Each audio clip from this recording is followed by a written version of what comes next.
You may have noticed today, if you happen to go to Google or Wikipedia, the popular websites were blacked out in protest over a proposed new crackdown on the internet. What and why? We asked ABC's David Wright to find a whiz kid who can show us. In the modern day, the internet is a pretty hard thing to not know about and not use. But for every odd, wacky, and absurd trend that the internet gives us, like the iconic 2015 dress illusion image, to the more cancerous side, like basically 2018 in a nutshell. But if there is something that really only hurts anyone and everyone, it's online piracy. But in 2012, a battle involving several companies and websites against online piracy would occur, but not against these online criminals who pirate, but against the United States government. And that brings us into the discussion of this video, as we discuss the protest of Sopa and Pipa. Starting all the way back in 2011, it was within the House of Representatives that the Sopa and Pipa Acts were introduced and brought upon. And for context, what Sopa and Pipa stands for is SOPA, as in Stop Online Piracy Act, and Pipa, Protect IP Act, bills introduced in the wake and rise of extreme piracy happening all throughout the internet in connection with foreign countries all throughout the world. But where these acts were really coming from was from Hollywood, due to several movie, TV, and entertainment companies in general losing millions of dollars in profit off of online pirates, mainly foreign. And with it, as mentioned, the United States House of Representatives would get involved to work with Hollywood to fight this extreme rise of digital piracy. However, what really was a critical problem with the quote-unquote fight against piracy was this extremely flawed and obscure legislative bill that really made it sound like Hollywood, the government, and the elite class was trying to take control of the internet and neuter it for their own. And following this rise in the Sopa and Pipa bill, the internet did not take this very well, where it was soon reported that notable protest and outrage was happening in connection with these bills, with the primary reason why people were against these bills was it would put a burden on website owners to enforce attending users of their websites to keep watch, block, and control any unneeded material online if copyright is being infringed. And since it would be hard, if next to impossible, for these small online companies and website owners to truly keep up in just the vast amount of online copyright that would be considered copyright, if the Sopa and Pipa bills were to be passed, this really put the small business and website owners of the internet in a terrible spot. And another major problem with these bills is that if a large or even big-sized company were to dispute and fight against a smaller online/website business owner, the bigger company could easily come in and cut off funding from the smaller online website/business, even if there was no copyright being infringed. With a lot of these protests being organized and orchestrated by the Fight for the Future organization, a movement that is dedicated to fighting copyright and censorship legislation, as well as fighting for online privacy overall,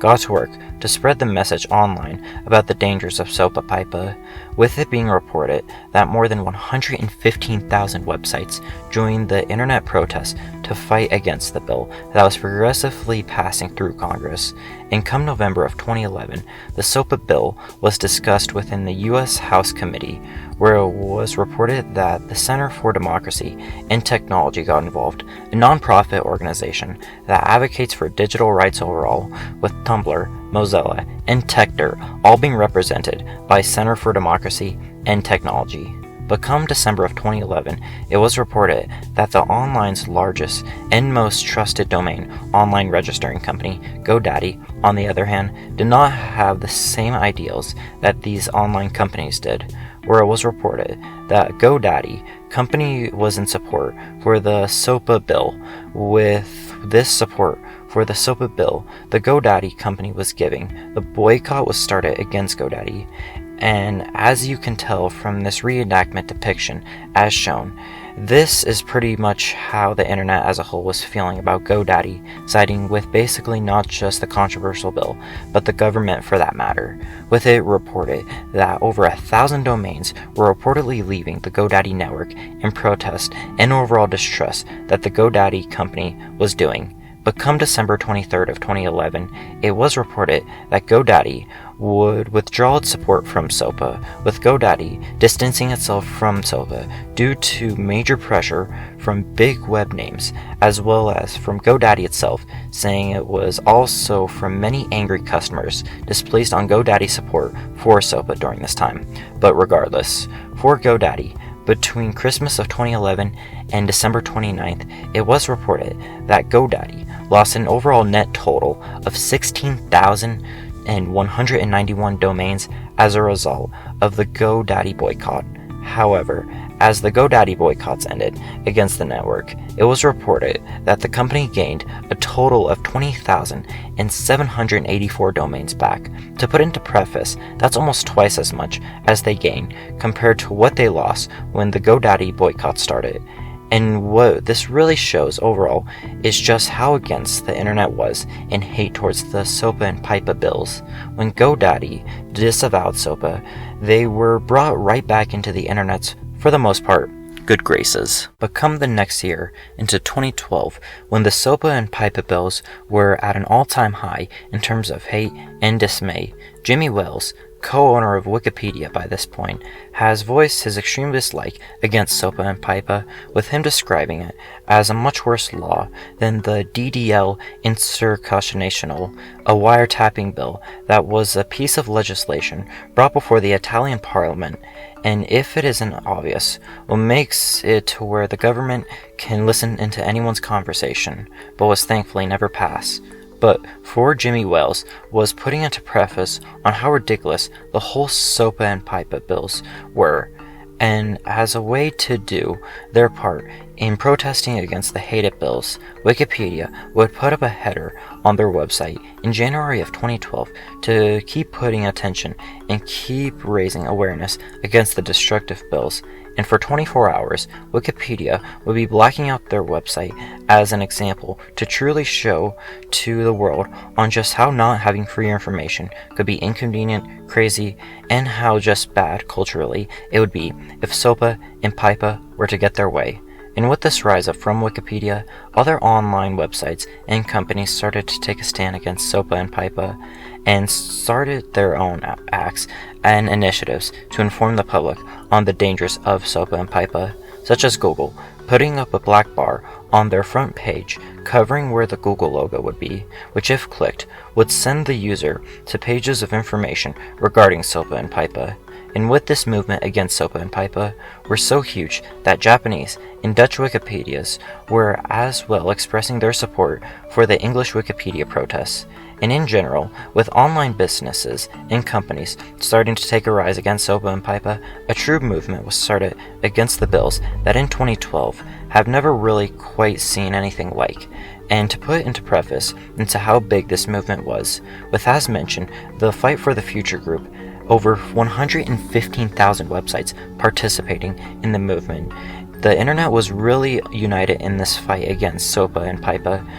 with even websites like Roblox and Mojang getting involved in fighting Sopa and Pipa, which all things considered, when you think about the fact that they're both arch enemies to each other in terms of what games they both do for a young audience, really just shows how united the online world was during this drastic and unpredictable time. And with it, around January of 2012, real-life protests would occur in connection to Sopa and Pipa. For mass-scale protests involving senators with the Sopa and Pipa bills, you can really just tell how much of an impact, by this point, both digitally and real life, the disdain that the bills were receiving. And with the news and media as a whole reporting on the story from not just American outlets, but foreign as well, it really just gives you an idea on just how big this movement had gotten. And during the time that Wikipedia was shut down, it was reported that over 162 million people had visited the blacked out version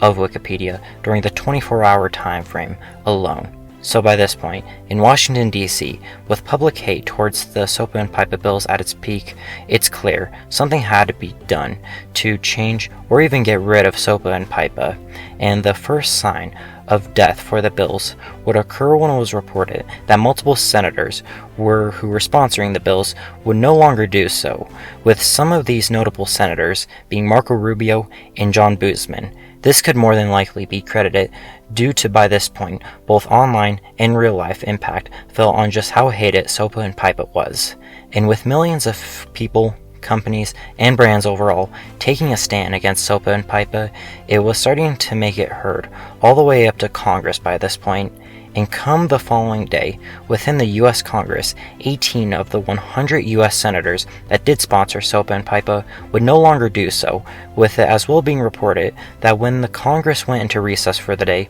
overnight, the numbers for senators in support for the Sopa and Pipa bills did a complete turn of the tables, voting for the bills, with the voting being 84 Sopa and Pipa and 31 against Sopa and Pipa, to the next day being 65 for Sopa and Pipa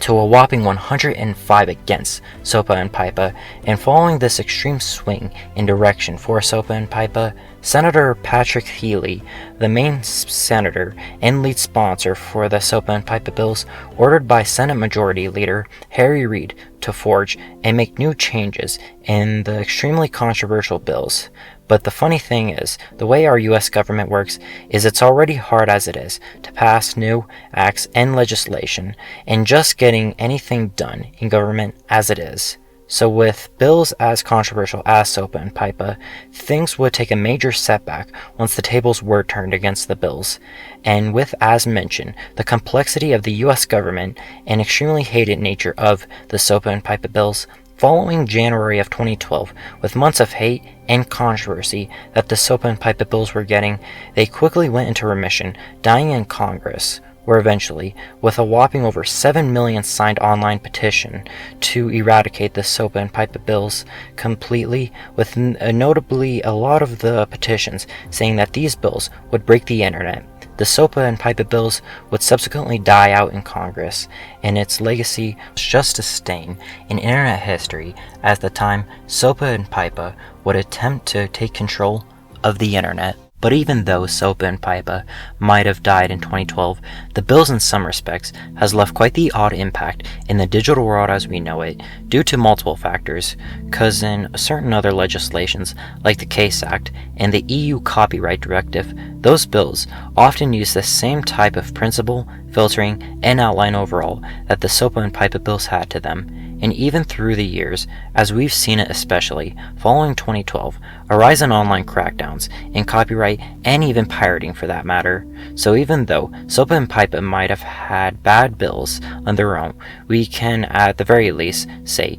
it put a light on how bad things were online back then involving copyright and pirating. But their attempt at execution and handling on how to deal with copyright and pirating would end up being their own doing. So there you have it, the protest of Sopa Pipa. All things considered, looking into this topic was a really crazy time, and the scope of it, in lots of respects, really left an unforgettable impact on the internet as we know it today. And however you want to process that is up to you. But with that, I've been Skipperson, and I hope y'all have a great day.